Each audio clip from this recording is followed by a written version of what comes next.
ನಕಲಿ ದಾಖಲೆ ಸೃಷ್ಟಿಸಿ ಜಮೀನು ಖರೀದಿ ಮಾರಾಟ ಪ್ರಕರಣಕ್ಕೆ ಸಂಬಂಧಿಸಿದಂತೆ ಹುಕ್ಕೇರಿ ತಾಲೂಕಾ ಸಬ್ ರಿಜಿಸ್ಟ್ರಾರ್ ಮಡಿವಾಳಯ್ಯ ಬಾಣಿಮಠ ಹಾಗೂ ಬಾಂಡ್ ರೈಟರ್ ಆನಂದ ದಡ್ಡಿಮನಿ ಅವರನ್ನು ಪೊಲೀಸರು ಬಂಧಿಸಿದ್ದಾರೆ.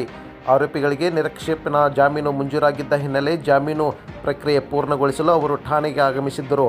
ಆದರೆ ಅದೇ ವೇಳೆ ಹುಕ್ಕೇರಿ ಪೊಲೀಸ್ ಠಾಣೆಯಲ್ಲಿ ದಾಖಲಾದ ಹೊಸ ಪ್ರಕರಣದ ಆಧಾರದ ಮೇಲೆ ಇಬ್ಬರನ್ನು ಪೊಲೀಸರು ಮತ್ತೆ ವಶಕ್ಕೆ ಪಡೆದಿದ್ದಾರೆ. ಬೆಳಗಾವಿ ಜಿಲ್ಲೆ ಹುಕ್ಕೇರಿ ತಾಲೂಕಿನ ಕುರನಿ ಗ್ರಾಮದಲ್ಲಿ ನಕಲಿ ದಾಖಲೆಗಳನ್ನು ಸೃಷ್ಟಿಸಿ ಜಮೀನು ಮಾರಾಟ ಮಾಡಲಾಗಿದೆ ಎಂಬ ಆರೋಪ ಇವರ ವಿರುದ್ಧ ದಾಖಲಾಗಿತ್ತು. ಈ ಪ್ರಕರಣದ ನಂತರ ಕಳೆದ 16 ದಿನಗಳಿಂದ ಇಬ್ಬರು ತಲೆಮರೆಸಿಕೊಂಡಿದ್ದರು.